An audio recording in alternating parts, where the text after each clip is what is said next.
चैतन्य प्रभु नित्यानंद श्री अद्वैत गदाधर शिवासादि गौर भक्त वृंदा।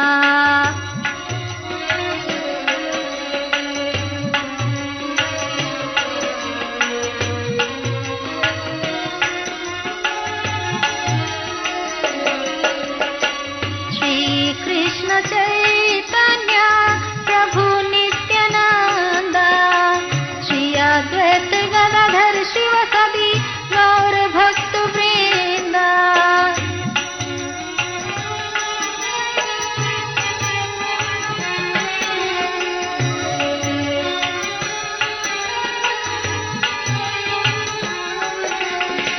हरे कृष्ण कृष्ण कृष्ण हरे हरे हरे राम हरे राम।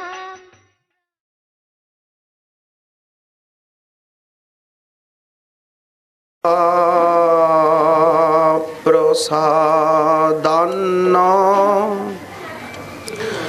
गति कुतोपि ध्येयं स्तुवं तस्य यशस्त्रिसन्धं वन्दे गुरो श्रीचरणारविन्दम् आजानुलम्बितभुजौ कनकावदातो সংকীর্তনৈকপিতরौ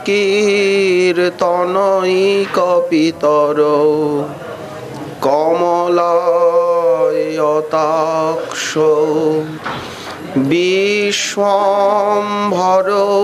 দ্বিজবরৌ যুগধর্মপালৌ বন্দে জগৎপ্রিয়করৌ করুণাবতারৌ নমস্ত্রিকালসত্তায় জগন্নাথসুতায় চ সভৃতায় সপুত্রায় সকলত্রায়তে নমঃ। বর্হাপিরাভিরামং মৃগমদতিলকং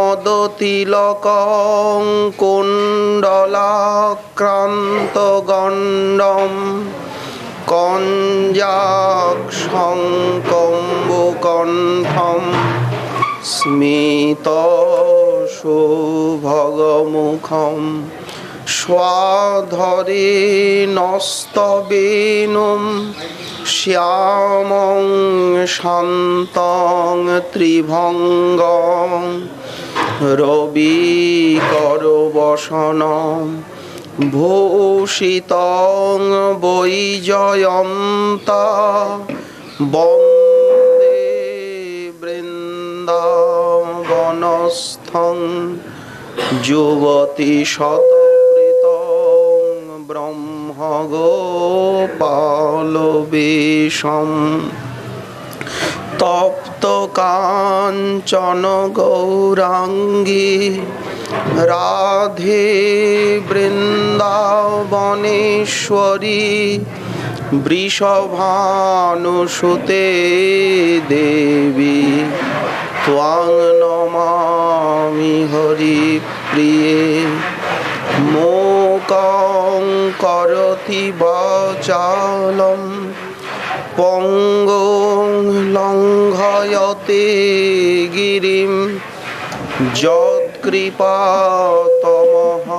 বন্দে পরমানন্দমাধবম। বাঞ্ছাকল্পতরুভ্যশ্চ কৃপা সিন্ধুভ্য এব চ পতিতানাং পাবনেভ্যো গুরুভ্যো বৈষ্ণবেভ্যো নমো নমঃ। হরি ভক্তি পরা যে চ হরি নাম পরায়ণা দুর্বৃত্তা বা সুবৃত্তা বা তেষাং নিত্যং নমো নমঃ।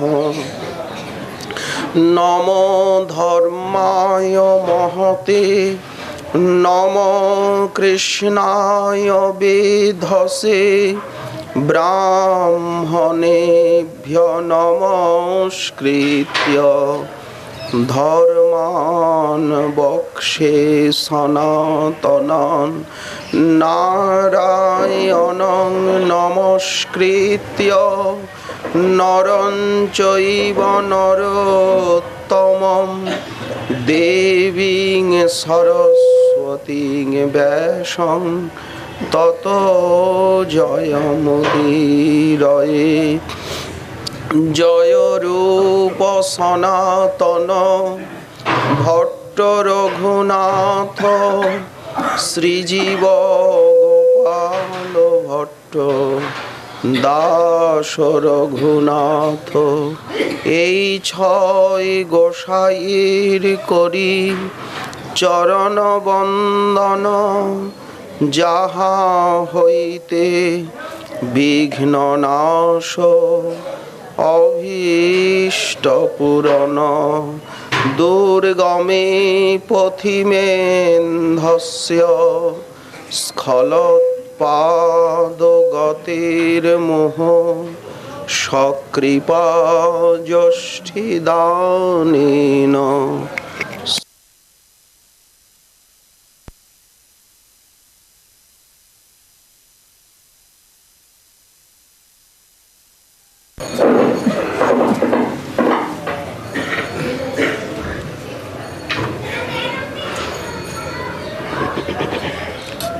আসিতে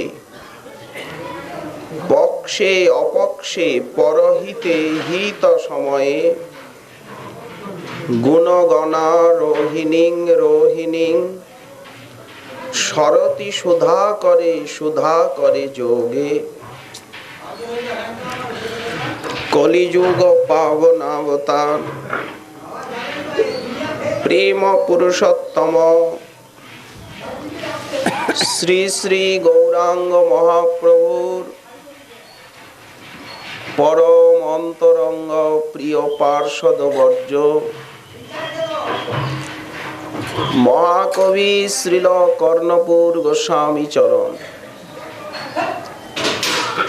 তার শ্রী শ্রীমদ আনন্দ বৃন্দাবন চম্পু গ্রন্থে শ্রীকৃষ্ণ লীলা শ্রীকৃষ্ণ জন্মলীলা বর্ণনা প্রসঙ্গে যে মধুরাতি মধুর দিব্য বর্ণন দিয়েছেন, গতকাল আমরা তার যৎকিঞ্চিৎ আস্বাদন করে এসেছি। অত্যন্ত সুসময় এসে উপস্থিত হলো। চারিদিকে অগণিত মঙ্গলের বিকাশ। নিশীতে তমোদ্ভূতে জায়মানে জনার্দনে দেবক্যাং দেবরূপিণ্যাং বিষ্ণু সর্বগুহাশয় আবিরাসীদ যথা প্রাচ্যাং দিশিন্দিরিব পুষ্কল। চারিদিকে ঘনঘোর অন্ধকার ছেয়ে গেছে। নিশীথ কাল। দেবতাগণ তারা স্বর্গের থেকে পৃথিবীকে দর্শন করছেন। কিভাবে পৃথিবী দেবী আর নব নব সাজে হয়েছেন সুসজ্জিতা। তারা মনে মনে ভাবছেন শ্রীকৃষ্ণের আবির্ভাব তো পৃথিবীতে, এই জন্য পৃথিবী স্বর্গাদপি গরীয়সী, স্বর্গের থেকেও পৃথিবী শ্রেষ্ঠা। কারণ ভগবানের এই মধুরাতি মধুর জন্মলীলা তো পৃথিবীতে, তাই পৃথিবীকে সম্বর্ধনা জানাতে তারা অগণিত নন্দন কাননের কুসুম বৃষ্টি করতে লাগলেন। রাত্রিকাল, নিশীথ সময়, বিষয়াসক্ত যারা তারা গভীর নিদ্রায় অভিভূত। গোপনে আসা এবং গোপনে যাওয়া, এইটি ভগবানের স্বভাব। তিনি গোপনে আসেন আর গোপনে যান। বেশ, যারা প্রাকৃত বুদ্ধি বিশিষ্ট তারা এই আশাকে বলেন জন্ম, আর যাওয়াকে বলেন মরণ। ভগবানের বিগ্রহকে তারা মনে করেন মায়িক, আর তার লীলাকে মনে করেন প্রাকৃত কর্ম। এই জন্য প্রাকৃত মন বুদ্ধির দ্বারা ভগবানের জন্ম কর্ম কিছুই বোঝা যায় না। সবাই নিদ্রায় অভিভূত। কিন্তু যারা সাধু পুরুষ তারা সেই মহানিশায় বসে ইষ্ট চিন্তায় হয়েছেন বিভোর। যা নিশা সর্বভূতেষু তস্যাং জাগর্তি সংযমী, যস্যাং জাগর্তি ভূতানি সা নিশা পশ্যত মুনে। যেইটি সাধারণের কাছে মহানিশা, নিদ্রায় অভিভূত, সেইটি বিচক্ষণ বা সাধু পুরুষগণের কাছে ভগবত ভজনের সম। যেমন যেই সময়ে নিশাচর লুক্কায়িত, সাধুগণ জাগ্রত, সেই সময় যেন বোঝা যায় যে রাত্রি অবসানকাল উপস্থিত। যেই সময়ে সাধুগণ জাগ্রত হয়ে ভগবত ভজন করছেন, নিশাচর লুক্কায়িত হলো, তখন যেন বুঝতে হয় যে প্রভাত হওয়ার সময় উপস্থিত। ঠিক তেমনি যেই সময়ে সর্বজীব আনন্দিত, সাধুগণ ভগবত ভজনে নিরত, আর অসুরগণ স্তিমিত, সেই সময়কে ভগবানের আবির্ভাব কাল বলে জানতে হবে। যখনই ভগবান আবির্ভূত হন তখন অসুরগণের শক্তি হয়ে যায় স্তিমিত, সাধুগণ হন ভগবত ভজনে প্রফুল্লিত, আর সমস্ত জীবের চিত্ত হয় আনন্দে ভরপুর। সেইটি ভগবানের অবতরণের শুভ সময় বলে জানতে হবে। ঠিক আজও তাই হয়েছে। মথুরা নগরী সেই গভীর নিশীথে অন্ধকারে আচ্ছন্ন হয়ে আছে, ঘুমন্ত পুরী। অথবা এমন মনে হচ্ছে যে কংস আদি বহির্মুখ জনের হৃদয়ের যে মহান্ধকার,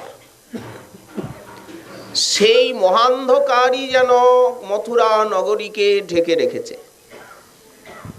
নিস্তব্ধ নিশুতি রাত, সবাই নিদ্রায় অভিভূত। রাজপ্রাসাদ এবং নিকটস্থ হর্মসমূহ তারা নিদ্রিত জনমানবকে যেন নিজ গর্তে রেখে আর মস্তক উন্নত করে কোন অজানা পথিকের পথপানে যেন চেয়ে আছে। রাত্রিবেলা সেই গগনচুম্বী প্রাসাদগুলোকে দেখে মনে হচ্ছে নিদ্রিত ব্যক্তিকে উদরে নিয়ে আর তারা শির উন্নত করে কোন অজানা পথিকের পথপানে যেন তারা চেয়ে আছে। যে সমস্ত রাজপ্রহরী ছিলেন সশস্ত্রধারী, অস্ত্রধারী, তারা তাদের বীরত্ব গর্বকে বিসর্জন দিয়ে নিদ্রায় অভিভূত হয়ে আর ধুলায় লুণ্ঠিত হচ্ছে। আর কংস কারাগার দৃঢ় কপাটে আবদ্ধ হয়ে যেন জানাচ্ছে এখন আর এই সময় এখানে কারো প্রবেশাধিকার নেই। কংস কারাগারের সেই বিরাট কপাটগুলো লৌহ শৃঙ্খল এবং অর্গলে আবদ্ধ হয়ে তারা যেন বলতে চাচ্ছে এখন এখানে আর কারো প্রবেশাধিকার নেই। সেই অন্ধকার রাত্রিতে কারাগারের মধ্যে দেবকী বসুদেব জাগ্রত। যেমন ঘোর নিশীতে যখন সবাই নিদ্রায় অভিভূত, সেই সময়ে সাধু পুরুষ জাগ্রত। তার চোখে নিদ্রা কোথায়? ঠিক তাই, তারা এতটা স্থির এবং নিশ্চল হয়ে বসে আছেন, মনে হচ্ছে তাদের নিশ্চলতা নির্বিকল্প সমাধির থেকেও আরো গভীর। তাদের নয়নে পলক নেই, নিঃশ্বাস প্রশ্বাসের কোনো গতি নেই, হৃদয়ে কোনো স্পন্দন অনুভব হচ্ছে না। যেন কোন এক দিব্য আনন্দের স্পর্শে তারা অভিভূত হয়ে আছে। চারিদিকে আনন্দ উৎসব হচ্ছে। সাগরে ভূধরে, আকাশে বাতাসে, তেমনি দিগন্তে, গ্রামে নগরে, জলে স্থলে, সর্বত্র এক অপূর্ব গুপ্ত আনন্দের স্পন্দন। আনন্দময়ের শুভাগমনের এইটি হচ্ছে প্রথম অভিব্যক্তি। সেই সময়ে শ্রী ভগবান সর্বপ্রথম আবির্ভূত হচ্ছেন কিন্তু গোকুলে, যশোমতী মায়ের কোল আলো করে। আমরা বলেছি যে ব্রজেশ্বরী যশোদার এখন গর্ভ 8 মাস চলছে, আর এদিকে মথুরায় দেবকীর গর্ভও 8 মাস। 8 মাসে কেন জন্ম নিলেন? বললেন কংস বঞ্চনার নিমিত্ত। দেবকীর গর্ভ 10 মাসে কেন প্রসব হলো না? কংসকে বঞ্চনা করবার নিমিত্ত। স্বয়ং ভগবান গোকুলানন্দ, গোকুল বিহারী, ব্রজজন লোচনানন্দ, শ্রী রাধিকা প্রাণবন্ধু,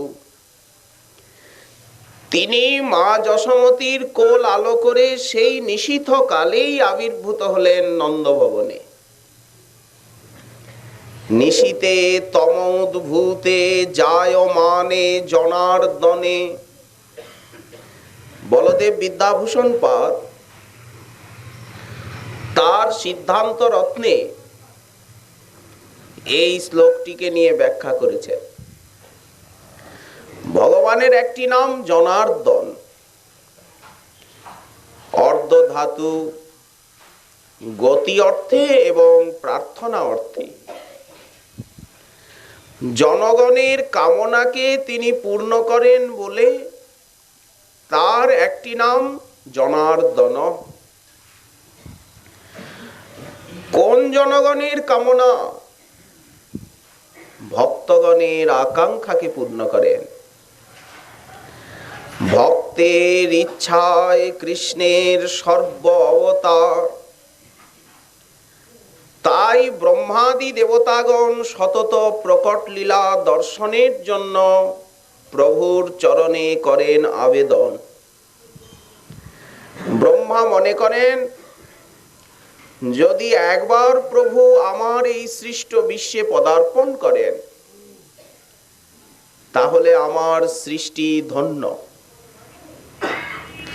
দেবতাগণ আকাঙ্ক্ষা জানান, প্রভু যদি প্রকট লীলায় আসতেন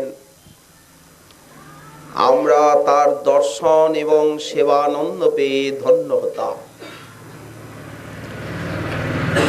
এ তো গেল দেবতাদের কথা। তেমনি গোকুলবাসীর আকাঙ্ক্ষা। গোপরাজ নন্দের তীব্র আকুতি আর মা যশোমতীর শুদ্ধ বাৎসল্য তাকে পুত্র রূপে প্রকট করতে বাধ্য করল। এখানে একটা কথা, ভগবান যেমন সচ্চিদানন্দময়, তার মাতা পিতাও কিন্তু সেই প্রকার। এই জন্য তার এই জন্মেতে সপ্রকাশ ধর্মের হানি হয় না। সে কথায় আমরা আগে আসছি। তাহলে নিশীতে তমোদ্ভূতে জায়মানে জনার্দনে।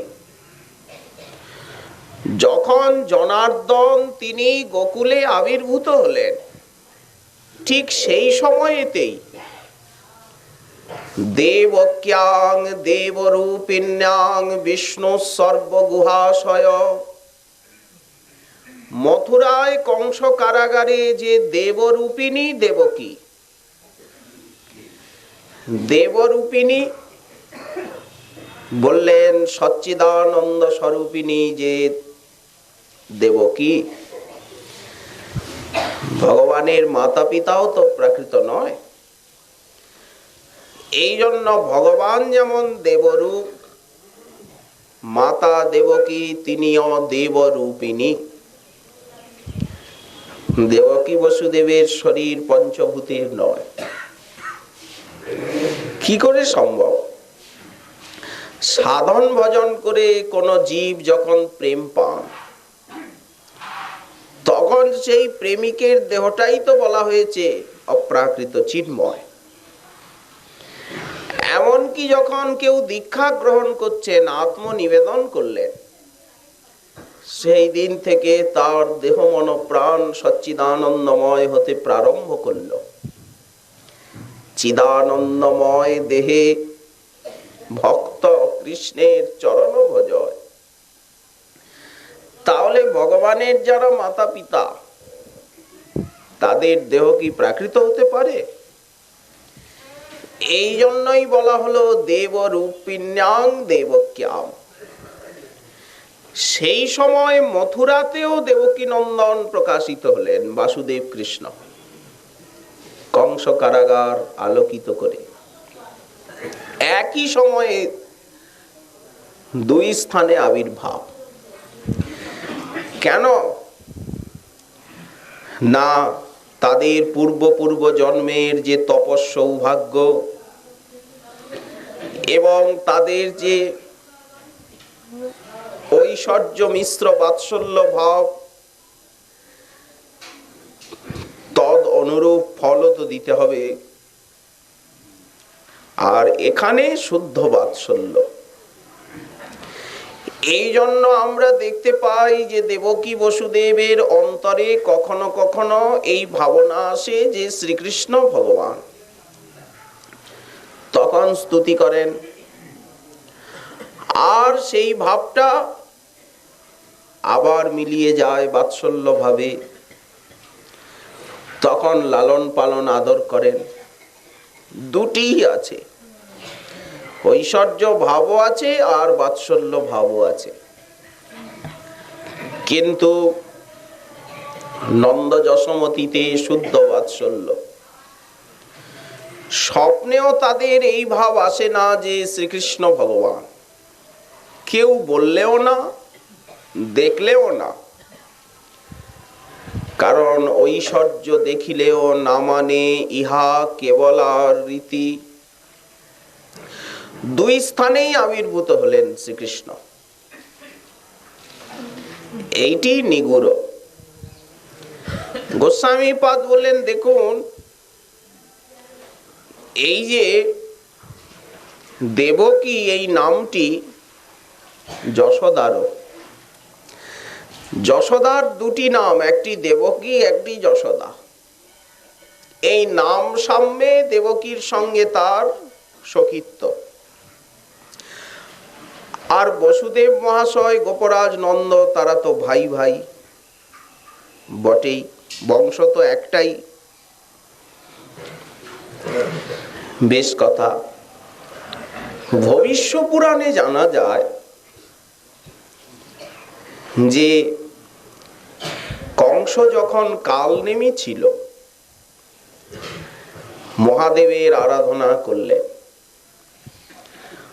মহাদেব তাকে অজেয় বলে বর দিলেন, তোমাকে কেউ পরাজিত করতে পারবে না, তুমি অজেয় হবে।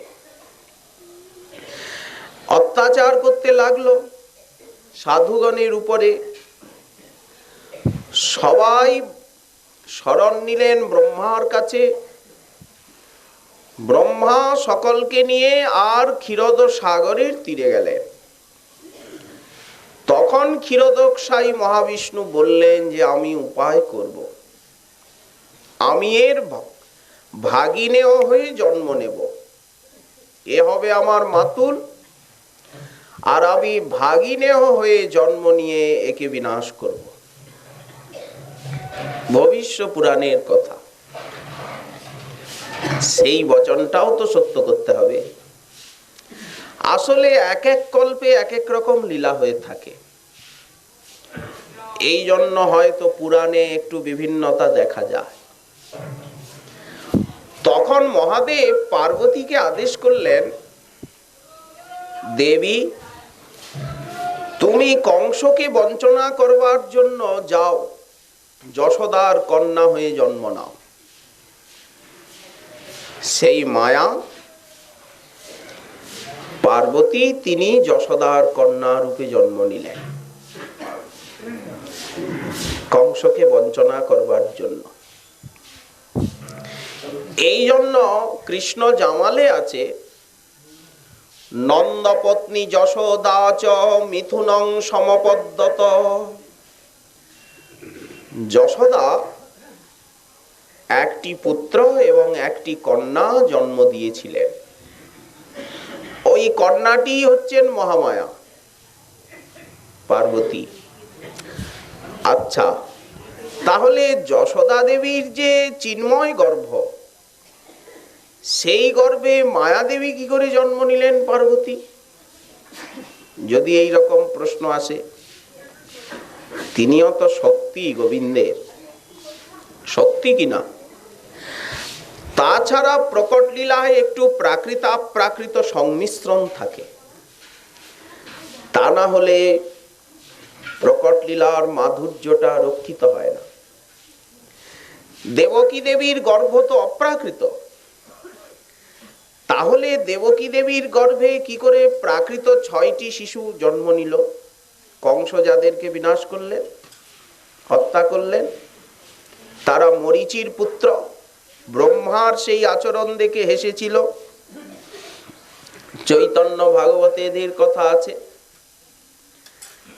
তাহলে দেবকী দেবীর চিন্ময় গর্ভে যেমন প্রাকৃত 6টি সন্তান জন্ম নিল, এতে অসুবিধা নেই, কারণ প্রকট লীলায় কথঞ্চিত প্রাকৃত এবং অপ্রাকৃতের সংমিশ্রণ ঘটে থাকে। বেশ, কিন্তু গোকুলে যে জন্ম, মা যশোমতী নন্দপত্নী যশোদা চ জাতং পরম অবুদ্ধত নতল লিঙ্গং পরিশ্রান্তা নিদ্রয়া অপগত স্মৃতি। শুকমুনি বলছেন, মা যশোমতী তিনি বুঝতে পারলেন যে আমার প্রসব হয়েছে, কিন্তু একে তো তিনি সুকমলা রাজরানী, এই জন্য তার উপরে আবার নিদ্রার আবেশ, অপগত স্মৃতি, জ্ঞানটা ঠিক নেই। এই জন্য তিনি অবধারণ করতে পারলেন না যে পুত্র কি কন্যা, একটি কি দুটি। এতটা মায়ের জ্ঞান রইল না, বোঝবার ক্ষমতা। এদিকে কংস কারাগারে বাসুদেব প্রকাশিত হয়ে দেবকী বসুদেবের সঙ্গে অনেক কথা বললেন, তারাও স্তুতি নতি করলেন। দেবকী শেষে প্রার্থনা করলেন যে কংসাদহম অধীরধি, কংসের থেকে আমি খুব ভীতা, তুমি তোমার এই দিব্য মূর্তিকে মাংস নেত্রের গোচর করো না। উপসংহর বিশ্বত্মন অদরূপম অলৌকিকম, তুমি তোমার হে বিশ্বাত্মন এই অপ্রাকৃত দিব্য রূপকে গোপন করে নাও। কংস কারাগার সমালোকিত হয়েছে উজ্জ্বল নীল জ্যোতিতে। দেবকী মনে মনে ভাবছেন, এক্ষুনি তো কংস ছুটে আসবে। তাই ভীত হয়ে প্রার্থনা জানালেন, তুমি তোমার এই দিব্য রূপকে উপসংহার করে নাও, যেন যাদের মাংস নেত্র, প্রাকৃত নেত্র যাদের, তারা যেন তোমার এই রূপ দর্শন করতে না পারে। প্রভু, কংসের থেকে আমি অত্যন্ত ভীতা। সঙ্গে সঙ্গে হাসতে হাসতে বাসুদেব প্রাকৃত শিশু হয়ে গেলেন। ভাগবতে কথাই আছে। তখন দৈববাণী হলো যে এই শিশুকে নন্দালয়ে নিয়ে গিয়ে রাখো, আর নন্দপত্নী যশোদার যে কন্যা হয়েছে তাকে নিয়ে এসো। ভগবান যে কিছু বললেন একথা ভাগবতে স্পষ্ট নেই, শুধু এতটুকু আছে যে তিনি প্রাকৃত শিশু হয়ে গেলেন। তারপরেই শুকমুনি বলছেন, ততশ্চ সৌরী ভগবৎ প্রচোদিত সুতং সমাদায় যদা বহির্গন্তুমিয়েষ তর্হি অজা যা যোগ মায়া জনিনন্দ জায়য়া। কিছু যে কথাবার্তা বলেছিলেন, তিনি যে বলেছিলেন যে আমায় গোকুলে নিয়ে রাখো, সে কথা ভাগবতে স্পষ্ট নেই। সদ্য প্রাকৃত শিশু হয়ে গেলেন। বসুদেব মহাশয় বারবার বারবার সেই পুত্রকে বুকে লাগাচ্ছেন, মস্তক আঘ্রাণ করছেন। দেবকী দেবী আনন্দে বিহ্বলা। এই বাৎসল্য প্রেম রস আস্বাদনের কামনাই তো তাকে সন্তান বানায়। বাৎসল্য প্রেম রস আস্বাদনের আকাঙ্ক্ষাতেই তো তিনি সন্তান হন। শেষে অনেক কষ্টে, আর তো বিলম্ব করা যায় না, রাত্রি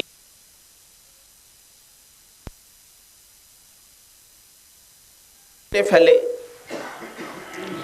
উনি করলেন কি, সেই সুন্দর একটা ঝুড়িতে কাপড় দিয়ে ঢাকা শিশুকে উত্তান ভাবে শয়ন করালে, বুকে নিয়েছেন।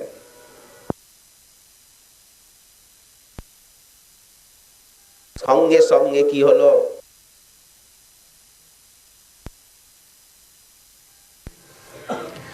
গোবিন্দকে আমরা বুকে নিতে পারিনি বলেই তো আমাদের হাতে পায়ে মোহের শৃঙ্খল, মোহের বেড়ি। যদি তাকে কেউ বুকে নিতে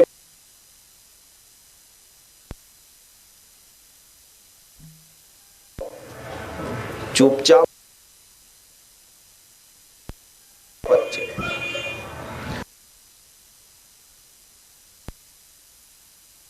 গোবিন্দকে যদি বুকে নেওয়া যায় তো মোহ এবং আসক্তির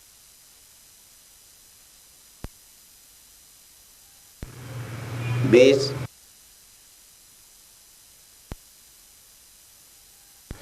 সঙ্গে সঙ্গে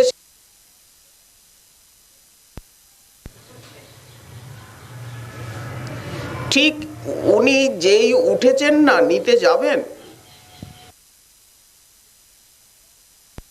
মায়া জন্ম নিয়েছেন। যেই উনি পুত্র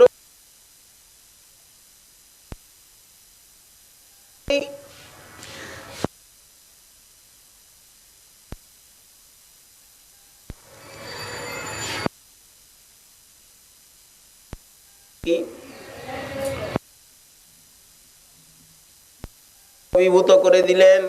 যোগ মহামায়া মথুরা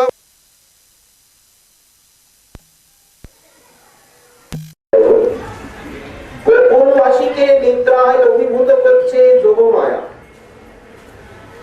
আর মথুরাবাসীকে নিদ্রায় অভিভূত করছে মহামায়া। কেন? তারা হচ্ছে উন্মুখ আর এরা হচ্ছে কৃষ্ণ বিমুখ। এই জন্য দুই মায়ার প্রয়োজন হয়। প্রহরীগুলি তো সব নিদ্রিত হয়ে পড়ল, সেই ধুলায় লজ্জিত হচ্ছে, কপাটগুলি খুলে গেল। রুক্মিণী দৃষ্টান্ত দিচ্ছেন, যেমন সূর্য উদিত হলে অন্ধকার দূরে পড়া, স্বয়ং বদর্জন্ত যথা তমরবে। কোন দিকে যেতে চান বসুদেব মহাশয়? গোবিন্দকে বুকে নিয়ে আর ব্রজের পথে পা বাড়াচ্ছেন। গোবিন্দ আছে বুকে আর লক্ষ্য হচ্ছে ব্রজের পথ। তেমনি যদি আমরা গোবিন্দকে বুকে নিয়ে ব্রজের পথের পথিক হতে পারি, আমাদের সমস্ত আপদ বিপদ বাধা সব ছুটে যাবে, কপালগুলো খুলতে খুলতে যাবে। আসলে তো তিনি চান যে সবাই আমার ভজন করুন, আমার দিকে আসুন, কিন্তু দুর্ভাগ্য এই যে মাতৃ সজীব তার দিকে যেতে চায় না। তিনি ছেড়ে দিলেও আবার ঘুরে এই দিকেই এসে যান, স্বভাব হয়ে গেছে কিনা। বসুদেব মহাশয় এখন পথে পা বাড়াচ্ছেন। এই সময় আকাশে ইন্দ্রাদি দেবতাগণ মনে মনে ভাবছেন, সুন্দর সুন্দর শিশুরূপ দেখে তাদের অন্তরেও কেমন যেন ভাব জেগে উঠেছে। তারা তো মাধুর্যের ধার তত ধারেন না, তারা গোবিন্দের ঐশ্বর্যের দিকটাই সতত পাবে, যে তিনি অনন্ত কোটি ব্রহ্মাণ্ড না, জগন্নাথ। কিন্তু আজ এই অপূর্ব নরবালক মূর্তি দেখে তাদের হৃদয়েও যেন কেমন স্নেহ মমতায় অভিভূত। দেবরাজ ইন্দ্র মনে মনে ভাবছেন, বসুদেব মহাশয় ব্রজের দিকে যাচ্ছেন, পাছে যদি কেউ দেখে নেয়, যদি কেউ জাগ্রত হয়ে যায়, সঙ্গে সঙ্গে ইন্দ্রের আদেশে ঝমঝম ঝমঝম ঝমঝম করে বৃষ্টি আরম্ভ হলো, যাতে কেউ দেখতে না পায় আর কেউ গৃহের থেকে বাইরে না আসে পথে। ঝমঝম ঝমঝম করে বৃষ্টি হচ্ছে। অনন্তদেব, যিনি সেবা বিগ্রহ, তিনি মস্তকে ছত্র ধারণ করে যেন আর পিছে পিছে চলছে। সেই সহস্র ফণার দ্বারা অলক্ষিত বাড়ি নিবার অরণ্য ফণায় অনন্তদেব পিছনে পিছনে চলেছে। বসুদেব মহাশয় পা টিপে টিপে লোকালয় ছেড়ে আর নির্জনে এসে উপস্থিত হলেন। সেই সময় বিদ্যুৎ তাকে পথ দেখাচ্ছে, আকাশে বিদ্যুৎ চমকে উঠছে, যেন বিদ্যুৎ হাসছে আনন্দে। এখন উনি সেই বিদ্যুতের আলোকে আর পথটাকে চিনছেন। চারিদিকে ঘুটঘুটে অন্ধকার, আকাশে মেঘ, বিদ্যুতের আলো তাকে পথ দেখাচ্ছে। হ্যাঁ, এইটি গোকুলের পথ, ঠিক এসেছে। যেই উনি নির্জনে এসেছেন আর বৃষ্টি নাই, কারণ বৃষ্টিটা তো কেউ যাতে পথে আসতে না পারে, দেখতে না পারে। যমুনার তীরে এসে উপস্থিত হলেন। আজকে যমুনাকে দেখে মনে হচ্ছে যমুনা ঠিকই যমের অনুজা, যমের ভগিনী তো যমুনা। সূর্যদেবের পুত্র যম, তিনি খুব ভয়ঙ্কর, যমকে দেখতে। আর যমেরই ভগিনী যমুনা। এই জন্য আজকে যমুনাকে মনে হচ্ছে ইনি ঠিক যমের ভগিনী, উচিত। তার মানে ভয়ঙ্কর, আর ইনি ভয়ঙ্কর। অনবরত বর্ষণ হচ্ছে, জলরাশি স্থিত হয়ে গেছে। গম্ভীর জবৌঘ নীলা বড় বড় তরঙ্গ দ্বন্দ্ব ঘুরছে। আবর্ত সকাকুলা নদী, পাড়গুলো ভেঙে ভেঙে পড়ছে ঝুপঝাপ করে। মনে হচ্ছে যেন গোবিন্দ দর্শনের আকাঙ্ক্ষায় যমুনা আনন্দে উদ্বেলিত হয়ে উঠেছে।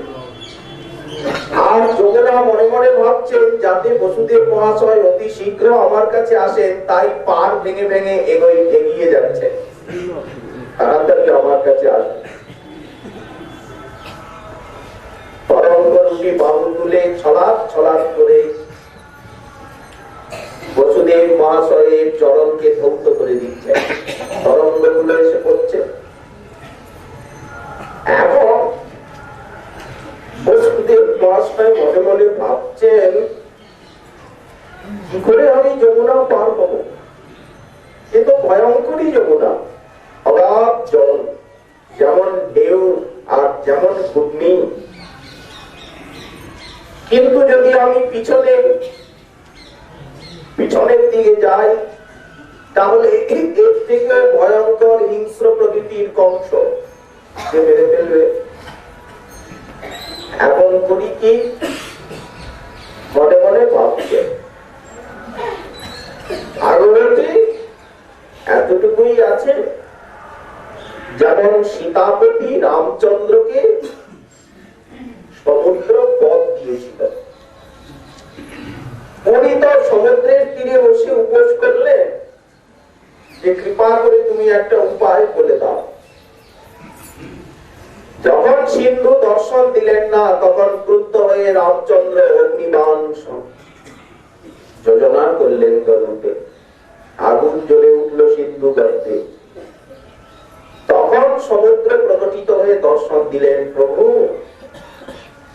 আপনি তো আমাকে দুষ্পার করেছেন, অগাধ করেছেন, তাই তো? তো আপনি হচ্ছেন, আমার সঙ্গে আপনার কিছু সাদৃশ্য আছে। আপনি যেমন মর্যাদা লঙ্ঘন করেন না, মর্যাদা পুরুষোত্তম, আমিও তো মর্যাদা লঙ্ঘন করি না। সমুদ্র কিন্তু মর্যাদা লঙ্ঘন করে না, বেলাভূমির আগে বেরোয় যায় না।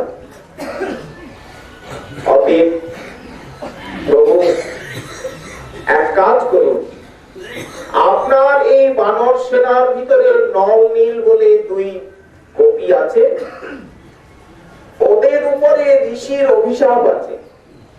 ওরা যখন শিশু ছিল তখন কোন মুনির তপবনে এরা নিবাস করত। তো বানর জাতি তো অত্যাচারী বটে। এখন মুনিবর সাধন ভজন নিয়ে ব্যস্ত থাকতেন, এরা করত কি, মুনির কমণ্ডলুটা নিয়ে সরোবরে ফেলে দিল, কোষাকুষি নিয়ে ফেলে দিল, আসনটা ফেলে দিল। এখন মুনিবর সাধন ভজন ছেড়ে দেখেন ঘরের জিনিসগুলো কোথায় গেল, খোঁজ খোঁজ, নিকটে ওই সরোবরের জলে ফেলে দিয়েছে বানর শিশু। তখন ঋষি রেগে গিয়ে বললেন, তোরা জলে যা ফেলবি তাই ভাববে।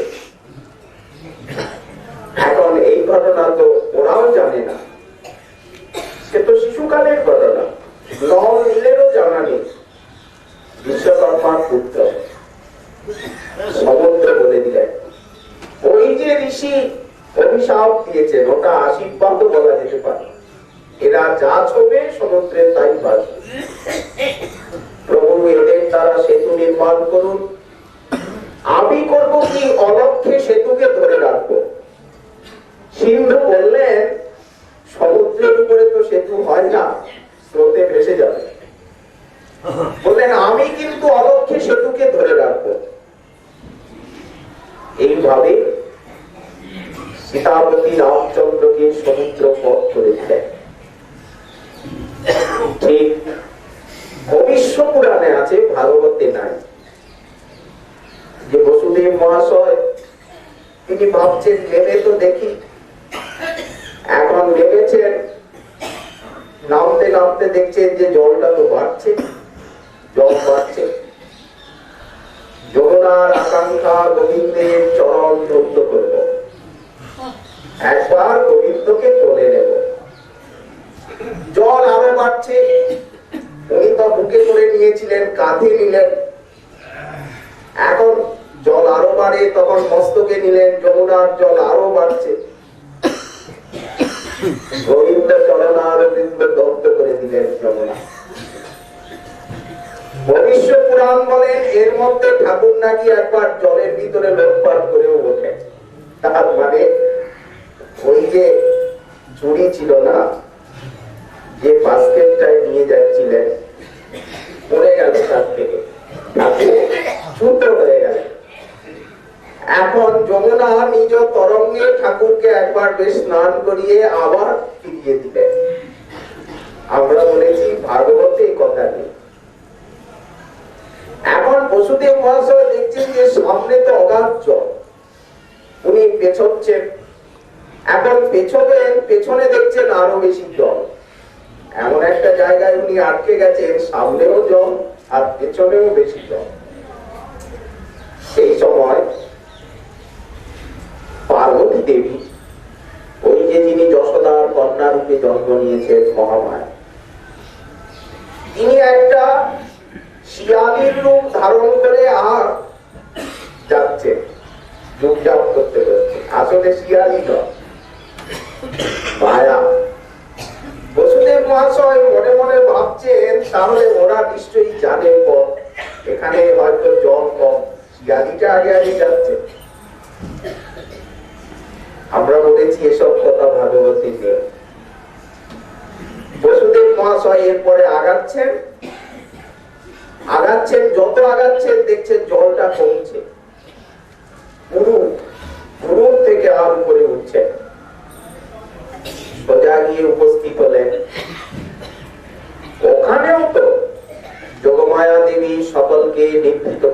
করছেন। যেই উনি লোকালয়ে পা দিলেন অমনি আবার ঝমঝম করে বৃষ্টি এলো, যাতে কেউ বেরোতে না পারে। আবার ঝমঝম ঝমঝম করে বৃষ্টি হচ্ছে, বিদ্যুৎ চমকাচ্ছে।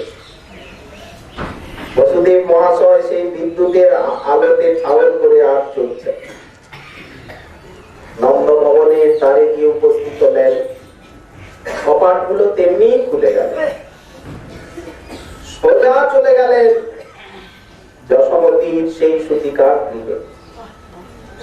লীলাশক্তি তাকে টেনে আনছে তো, উনি তো নিজের ইচ্ছায় চলছেন না, যন্ত্র চালিত প্রতিমার মতো।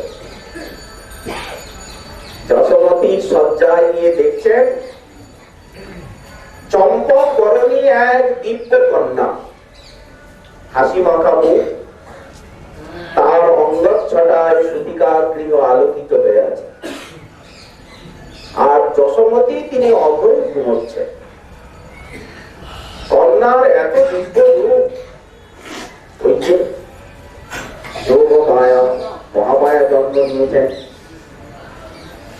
বসুদেব মহাশয় কি করবেন, আজ্ঞা তো পালন করতেই হবে। তৃতীয় প্রহর, রাত্রি অতিক্রান্ত হতে চলেছে। উনি মনে মনে ভাবছেন নিশ্চয়ই কারাগারের কোন প্রহরী জেগে গেছে। সে উঠে দেখলো যে দরজা তো খোলা, কপাট খোলা, তখন নিশ্চয়ই আমাকে খোঁজাখুঁজি করছে। অতএব সেই চিন্তায় বসুদেব মহাশয়ের অন্তর কাতর। উনি অতি সোহাগ ভরে নিজের পুত্রকে কোলে করে বুকে লাগিয়ে মস্তক আঘাত করে, কষ্ট তো খুবই হচ্ছে কিন্তু নিরুপায়। এখন আমার কষ্টটা দেখলে হবে না, এখন প্রয়োজন হচ্ছে পুত্রের প্রাণ রক্ষা। তিনি করলেন কি, নিজ পুত্রকে যশোদার শয্যায় শুইয়ে দিচ্ছেন। যেখানে উনি নিজ পুত্রকে শয়ন করাচ্ছেন সেইখানে আবার যশোদা নন্দন শুয়ে আছে। বসুদেব মহাশয় কিন্তু যশোদা নন্দনকে দেখতে পেলেন না, কন্যাই দেখলেন। কেন দেখলেন, কেন দেখতে পেলেন না? না যোগমায়া স্থানটাকে আবৃত করে দিলেন। যখন উনি সেই নিজ পুত্রকে শয়ন করাচ্ছেন, যশোদা নন্দন নিচে আছেন, সেই সময় যশোদা নন্দন এবং দেবকী নন্দন একই পুত্র হয়ে গেলেন। ঘনে সৌদামিনী যথা, কৃষ্ণ জামাল এই বললেন, লীনে নন্দ সুতে রাজন ঘনে সৌদামিনী যথা। ঠিক যেমন বিদ্যুৎ মেঘের কোণে নিয়ে যায়, ঠিক সেই প্রকার দেবকী নন্দন স্বয়ং স্বরূপ যে যশোদা নন্দন তাতে মিলিত হয়ে গেলেন। এই রহস্য কেউই জানল না, না যশোমতী জানলেন, না বসুদেব মহাশয় জানলেন, বিশ্বের কেউই জানলেন না। কন্যাকে নিয়ে আর আবার সেই প্রকার পা টিপে টিপে টিপে টিপে, এখন তো মায়াকে কোলে নিয়েছেন না, পা টিপে টিপে টিপে টিপে যেই আসছেন, আবার বৃষ্টি হচ্ছে, বিদ্যুৎ চমকাচ্ছে, ঝমঝম করে বৃষ্টি। কারাগারে এসে প্রবেশ করলেন, যেই উনি প্রবেশ করছেন দরজাগুলো লেগে যাচ্ছে। মায়াকে বলে নিলে তো সব দিকে দরজা কপাট সবকিছু লেগেই যাবে, খুলবে কেন? এখন দেবকীর কোলে কন্যাকে দিলেন। কন্যার অঙ্গচ্ছটায় সেই কারাগার সমালোচিত হলো। হলো কি, হাত পায়ে আবার বেরি লেগে গেল। লাগবে, মায়াকে কোলে নিলে হাত পায়ে তো বেরি লাগবে, স্বাভাবিক কথা। হঠাৎ সেই কন্যা ক্রন্দন করে দিল, কাঁদছে।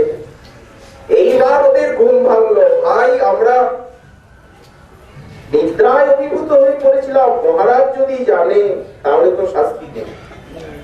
কন্যা কাঁদছে। কংসকে নিয়ে আর ছুটতে ছুটতে খবর দিল তারা, মহারাজ ভোজরাজ। কংস তো ঘুমিয়েছিলেন, আর শোনা মাত্র লাফ দিয়ে উঠেছে। কেসটাও ঠিক মতো সংযত করতে পারেননি, পাদুকাও পায়ে দেননি। সেই মতো অবস্থাতেই ছুটতে ছুটতে আসছেন কংস কারাগারের দিকে।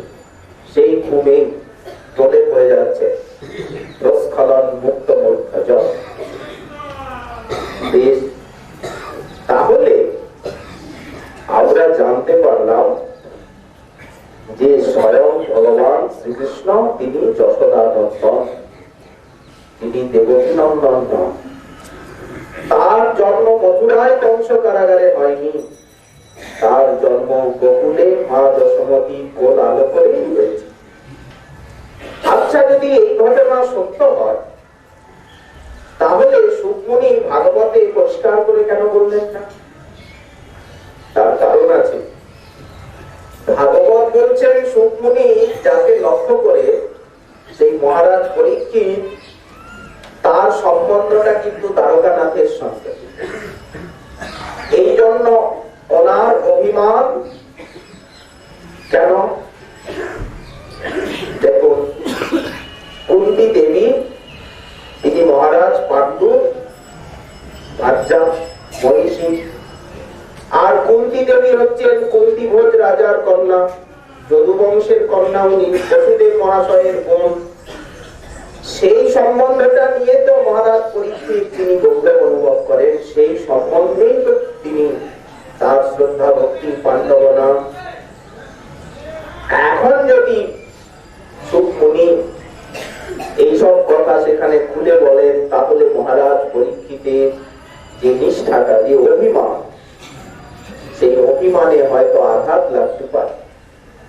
কারণ পরীক্ষিত হচ্ছেন দ্বারকালীলার পরিকর, ওই দিক দিয়ে সম্বন্ধ, কুন্তি পাণ্ডু আর সেই বংশ নিয়ে। এই জন্য পরীক্ষিত মহারাজের সভায় সুকমুনি এগুলি খুলে বলেননি। কিন্তু অন্য পুরাণে বা আমাদের গোস্বামী পাদগণের ব্যাখ্যায় অতি সুপরিষ্কৃত ভাবে এই সকল তথ্য প্রকাশিত হয়েছে। শ্রী শ্রী রাধা গোপীনাথজি অধিকার আবার এই বিষয়ে আজকে আমাদের